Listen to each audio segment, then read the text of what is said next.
আসসালামু আলাইকুম রহমতুল্লাহ। সুপ্রিয় শিক্ষার্থীরা, আশা করি তোমরা সকলেই ভালো আছো। আমরা সংখ্যা সংক্রান্ত টাইপের ২ নম্বর অঙ্কটা নিয়ে হাজির হয়ে গিয়েছি। অর্থপূর্ণ বিজোড় সংখ্যা গঠন করা কিভাবে যাবে। তাহলে চলো আমরা অঙ্কটা করে ফেলি। তোমরা দেখো অঙ্কের মধ্যে আমাকে কি বলছে, প্রত্যেক অঙ্ককে প্রত্যেক সংখ্যায় কেবল একবার মাত্র ব্যবহার করে 0 1 2 5 6 দ্বারা 5 অঙ্ক বিশিষ্ট কতগুলি অর্থপূর্ণ বিজোড় সংখ্যা গঠন করা যায়। তাহলে আমাকে কি বলছে স্যার, বিজোড় সংখ্যা গঠন করা যায় কয় অঙ্ক বিশিষ্ট? 5 অঙ্ক বিশিষ্ট। তার মানে আমার কি হয়ে যাবে, 5টা করে ঘর হবে। খেয়াল করো, এই যে আমি 5টা ঘর করে ফেললাম। 1 2 3 4 5। এখন কথা হলো আসলে আমি বুঝবো কিভাবে যে এটা বিজোড় সংখ্যা। তার মানে তোমার যদি শেষ ঘরে 1 এবং 5 এই দুইটা সংখ্যার যে কোনো একটা সংখ্যা থাকে, তাহলে আমি এটা বুঝতে পারবো যে এটা একটা বিজোড় সংখ্যা। এখন দেখো 1 অথবা 5, খেয়াল করো 1 অথবা 5 দুইটা সংখ্যা না, তো দুইটা সংখ্যা এই একটা ঘরে বসতে পারবে কত উপায়ে? 2p1 উপায়ে বসতে পারবে, কারণ দুইটা সংখ্যার যে কোনো একটা বসতে পারবে, কারণ ঘর তো একটা। তা আমি মনে করলাম, আমি মনে মনে ধরে নিলাম যে 1টা বসে গেছে আর কি। ওকে, তো এখন একটু খেয়াল করো বাকি সংখ্যা আছে কয়টা?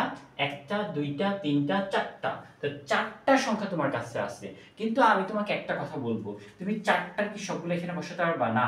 কারণ হচ্ছে প্রথম গড়ে কিন্তু তুমি শূন্য বসাতে পারবা না। কেন শূন্য বসাতে পারবে না? কারণ শূন্য যদি বসাও তাহলে কিন্তু তোমার 4 ঘর হয়ে যাবে, 5 ঘর আর থাকবে না। কারণ শূন্য যদি প্রথমে থাকে তাহলে তুমি 5 অঙ্ক বিশিষ্ট অর্থপূর্ণ বিজোড় সংখ্যা গঠন করা হবে না।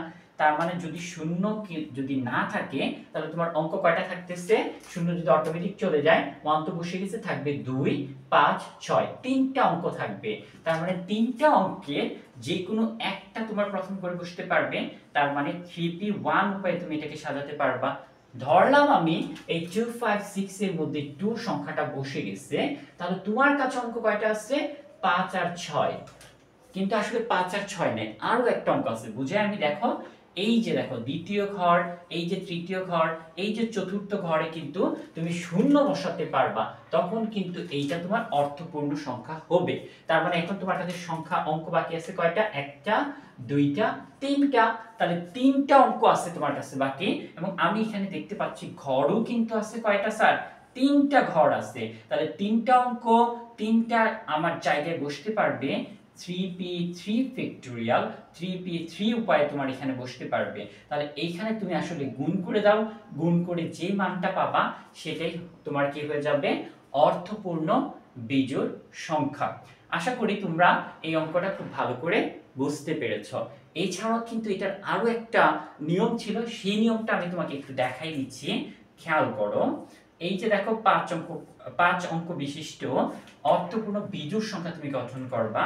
5 অঙ্ক বিশিষ্ট 1 2 3 4 5। এখন আমার যেহেতু বিজোড় বলছে, তার মানে 1 অথবা 5 এই দুইটার যে কোনো একটা তোমার অবশ্যই শেষ করে বসতে হবে। দুইটা, তো দুইটার যে কোনো একটা তোমার প্রথম করে বসতে পারবে। তা আমি মনে করলাম যে 1 আমার বসে গেছে, তার মানে বাকি আছে কয়টা? একটা, দুইটা, তিনটা, চারটা। কিন্তু এই চারটা সংখ্যার মধ্যে 0 কিন্তু তোমার প্রথমে বসতে পারবে না। কেন বসতে পারবে না? কারণ 0 বসলে অর্থপূর্ণ 5টা অঙ্ক হবে না, 4টা হয়ে যাবে। এই কারণে কিন্তু 0 তোমার অটোমেটিক বাদ। তাহলে তোমার কাছে বাকি থাকতেছে কয়টা? 2 5 6, তিনটা অঙ্ক বাকি থাকতেছে। তিনটা অঙ্কের যে কোনো একটা তোমার এই প্রথম গড়ে বসবে। তাহলে মনে করলাম যে 2 অঙ্কটা তোমার এখানে বসে গেছে, তাহলে বাকি আছে কয়টা? 5 আর 6 না, শূন্য কিন্তু অটোমেটিক চলে আসবে, কারণ দ্বিতীয় ঘরের মধ্যে কিন্তু শূন্য তোমার অর্থপূর্ণ সংখ্যা গঠন করবে। তার মানে এখন অঙ্ক বাকি আছে একটা, দুইটা, তিনটা। তাহলে তিনটা অঙ্কের যে কোনো একটা তোমার এই দ্বিতীয় ঘরে বসবে। তার মানে আমি মনে করতে পারি যে শূন্য মনে করে যে বসে গেছে, তার মানে বাকি আছে কয়টা? এই 5 আছে, 6 আছে। তো এখন দেখো দুইটা অঙ্ক আছে, এইখানে দেখো আমার দুইটা অঙ্ক এই একটা করে বসতে পারবে 2 উপায়ে। আবার একটু খেয়াল করো, এই মনে করো যে 5 চলে গেছে তোমার, বাকি আছে কি? 6 একটা। তাহলে একটা সংখ্যা তোমার এক ঘরে বসতে পারবে, এক ঘরে বসতে পারবে, কিন্তু সংখ্যা কয়টা? একটা। আগে সংখ্যা ছিল কয়টা? দুইটা, একটা করে কমছে। এখন তুমি যদি এই সংখ্যাগুলা গুণ করে দাও, যে মানটা পাবা সেটাই আসলে তোমার এখানে অর্থপূর্ণ 5 অঙ্ক বিশিষ্ট বিজোড় সংখ্যা। দেখি কত আসতেছে। 3 3 9, 9 2 18, 18 2 36, তাহলে অবশ্যই এখানেও 36টি তুমি বিজোড় সংখ্যা গঠন করতে পারবে। তো এখন আশা করি তোমরা এই অঙ্কগুলা খুব ভালো করে বুঝতে পেরেছো।